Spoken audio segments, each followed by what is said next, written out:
ত্রয়োদশ জাতীয় সংসদ নির্বাচনে ভোটের দিন ঠিক হয়েছে 12ই ফেব্রুয়ারি। সারা দেশে বইছে সেই ভোটের হাওয়া। এ নিয়ে কি ভাবছেন সাধারণ মানুষ থেকে শুরু করে আগামী জনপ্রতিনিধিরা, সে কথা জানাতে ডিবিসি নিউজের ইলেকশন এক্সপ্রেস ছুটে যাচ্ছে সব সংসদীয় আসনে। এখন আছে সংসদীয় আসন 178, ঢাকা 5-এ। সিএসআরএম ডিবিসি ইলেকশন এক্সপ্রেস আজ সারাদিন ছিলাম ঢাকা 5 জেলায়। এই মুহূর্তে আমাদের সাথে যুক্ত আছেন ঢাকা 5 সংসদীয় আসনে বিএনপি মনোনীত প্রার্থী জনাব আলহাজ নবিউল্লাহ নবী। আমরা তার সাথে একটু কথা বলবো। আপনি তো নির্বাচনের মাঠে আছেন, কেমন সাড়া পাচ্ছেন মানুষের? আসলে আপনি যে প্রশ্ন করলেন যে নির্বাচনে কেমন সাড়া পাচ্ছি, আমি নির্বাচনের সাড়া আগে থেকেই পাচ্ছি। কীরকম, 1918 সালে এলাকা থেকে সে দুর্যোগ মুহূর্তে ভোটারবিহীন নির্বাচনে আমি এলাকা থেকে দানের শীষ মাঠকা থেকে প্রার্থী হয়েছিলাম। জনগণের এমন ব্যাপক সাড়া ছিল, সে দুর্যোগ মুহূর্তেও 2 ঘন্টার মধ্যে আমাকে প্রায় 70,000 ভোট দিয়েছিল। আর এবার তো আমরা আশা করছি একটা লেভেল প্লেইং ফিল্ড, সুষ্ঠু নির্বাচন হবে। এবার আমি আশা করি জনগণের যে আশাকাঙ্ক্ষা, জনগণের উৎসবমুখর এবং তরুণ ভোটাররা উৎসবমুখরভাবে আমাকে প্রায় 2.5 লক্ষ উপরে ভোট দিয়ে জয়যুক্ত করবো ইনশাল্লাহ। বুঝতে পেরেছি, 2018 সালের যে নির্বাচন সেখানে আপনার ব্যাপক সাড়া ছিল, এবারেও আপনি ব্যাপক সাড়া পাবেন বলে প্রত্যাশা করছেন। যদি নির্বাচিত হন তাহলে মানুষের জন্য কি করবেন আসলে?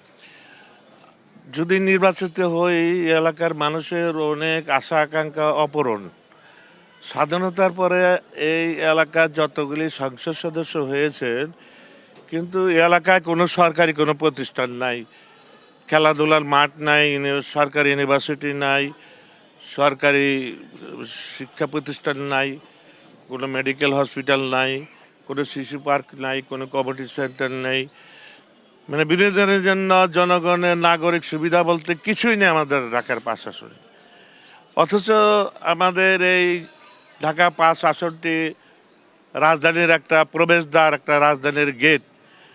এখানে আমরা মনে হয় নাগরিক সুবিধা থেকে এমন বঞ্চিত হয়েছি, যেমন মনে হচ্ছে আমরা একটা বস্তিতে বসবাস করছি।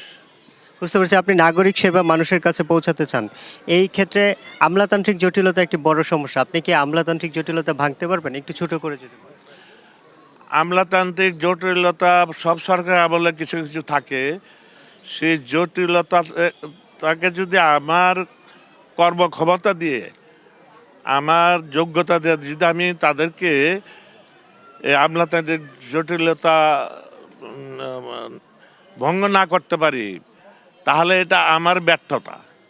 আমলাতান্ত্রিক জটিলতা, এটা সমস্যা সমাধান করতে হবে নিজের ক্ষমতা বলে।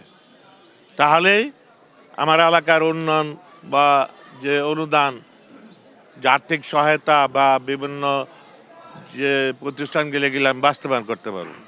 আমাদের সাথে যুক্ত হওয়ার জন্য আপনাকে অসংখ্য ধন্যবাদ। সিএসআরএম ডিবিসি ইলেকশন এক্সপ্রেস আজ আরও কিছুক্ষণ থাকবো এই জেলায়, এবং পরবর্তী সংবাদে আপনাদের সাথে নতুন কোনো প্রার্থী নিয়ে হাজির হব। ততক্ষণ আমাদের সাথে থাকুন। ধন্যবাদ।